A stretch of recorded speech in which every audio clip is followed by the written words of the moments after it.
જેમ બાપાને સ્વામીજીનો સધર્મમાં વિશ્વાસ હતો એમ આપણો વિશ્વાસ સ્વામીજીને આવવો જોઈએ. એ સંબંધ કર્યો કહેવાય. શું કહેવાય? સ્વામીજીને આપણો વિશ્વાસ આવે એનો સંબંધ કર્યો. એવો સંબંધ કરીએ એવા દીકરા થઈએ જેમ સ્વામીજી બાપાના દીકરા થયા. આપણે એવા સ્વામીજીના દીકરા થવું. એના હૈયે હાસ કરાવે છે.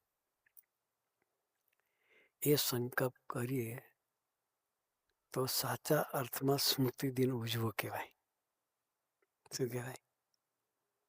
સાચા અર્થમાં સ્મૃતિ દિન ઉજવો કહેવાય. તો આપણે બધાએ એમના દીકરા છીએ. એમનું સ્વભાળવું છે. એમના હૈયે હાસ કરવી છે. તું રાજી થા એવા સંકલ્પ સહિત આપણે જીવવું છે. સ્વામીજીનું ધ્યેય એક જ હતું. યોગીજી મહારાજ કયું ધ્યેય હતું? યોગીજી મહારાજ તું રાજી થા એ ધ્યેય લઈને સ્વામીજી આખી જિંદગી જીવ્યા છે. આપણે એમના દીકરા છીએ. આપણે પણ એટલો જ સંકલ્પ રાખવો બસ તું રાજી થા.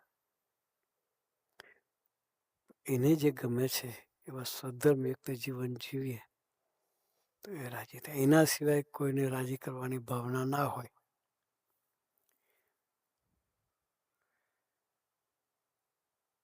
એ આપણે પકડવું પડે. હું જે કંઈ કરું છું એ કેવળ ને કેવળ તને રાજી કરવા માટે જ કરું છું. ત્યારથી સંકલ્પ કરે છે. દિવસ સરસ છે.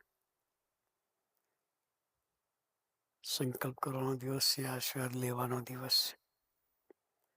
ગમતા પ્રમાણે જીવવાનો સંકલ્પ કરીએ કે સ્વામીજી તમને જે અમારા તરફની અપેક્ષા છે આપ જે જીવન જીવા છો એવું જીવડાવવાનો આપનો સંકલ્પ છે કે અમે પણ તમારા દીકરા તમારે જેવું જીવન જીવી તમારા હૈયે હાસ કરાવી શકીએ એવા બળ બુદ્ધિના શક્તિ આપો.